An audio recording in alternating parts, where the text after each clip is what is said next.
Ako si Bano, pero hindi ako Bano sa totoong buhay. 100 and kala mo totoo talaga, no? 68 lang mga idol, 68 pesos yung dala natin ngayong araw na to mga idol. Ewan ko lang kung maubos pa natin to.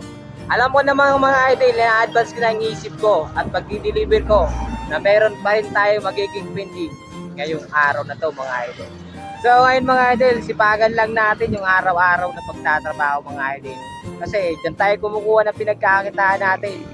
So yan mga idol, tara! At yun mga idol, unahin muna natin yung malalaki, yung bistik natin mga idol na pagdi-deliver. Unahin muna natin yung malalaki bago yung maliliit kasi para hindi tayo mahirapan sa pagdi-deliver mga idol. Para smooth yung rides natin mamaya pag naubos na yung malalaki.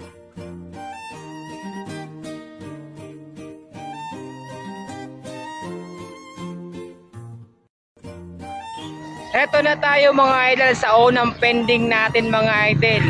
Umalis ng walang sabi. Walang iniwang payment mga idol. At day off daw ngayong araw na to. So consider us first pending natin mga idol. So ganoon pa rin, move on tayo sa another customer natin mga idol. At ito na yung pinaka sinasabi ko araw-araw mga idol. Yung palaging lugi na naman yung araw natin mga idol. Pangalawang pending mga idol. Gabi pa daw magkakapera mga idol. Sorry.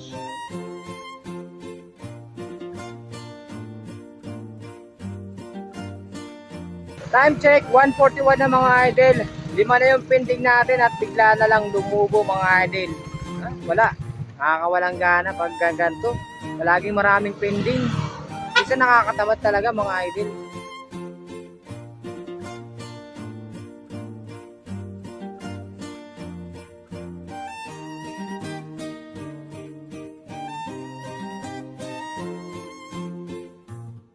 Kunti na lang to mga idol at matatapos na naman tayo ngayong araw na to mga idol.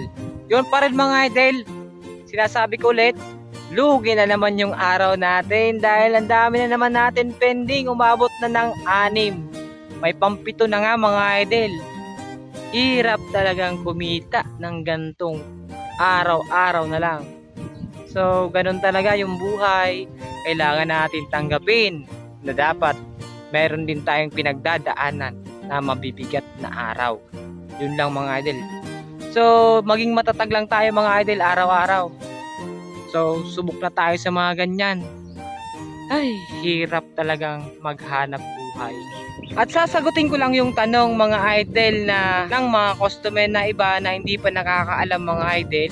So, bakit daw hindi ako nakakapag-text sa mga customer dahil at wala silang nare-receive na text? Dahil mga idol, wala nang binibigay yung kumpanya namin na load, na pang load sa araw-araw mga idol. Sa bulsa na lang namin kinukuha yung pinang-load namin. At kung meron naman ako pera mga idol, naglo-load naman ako. Pero sa ngayon kasi mga idol, wala tayong money, extra money para mag-load kasi araw-araw yung mga idol. Araw-araw kami maglo-load tapos sa bulsa pa namin. Yun, minsan nalulugi na din kami sa parcel, nalulugi na din kami sa gas, nalulugi na din kami sa load mga idol. Yung gas pala mga idol, hindi sa kumpanya at sa amin yun. Ito na, nasagot ko na yung tanong mo. Salamat.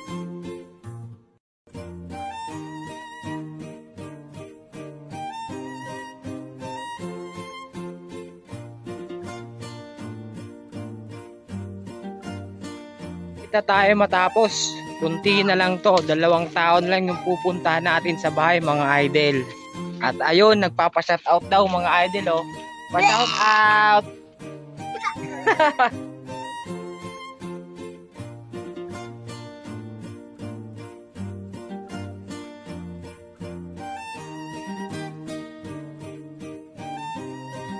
At yun mga idol, natapos na naman yung isang araw natin na paglalapigot sa Bicol.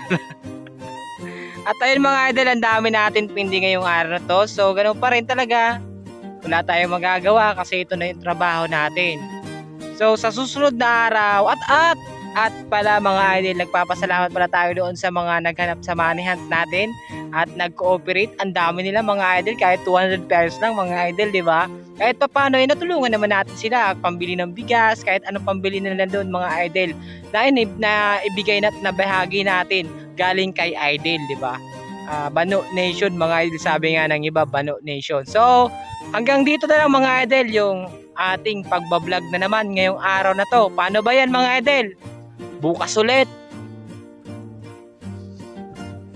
Paalam.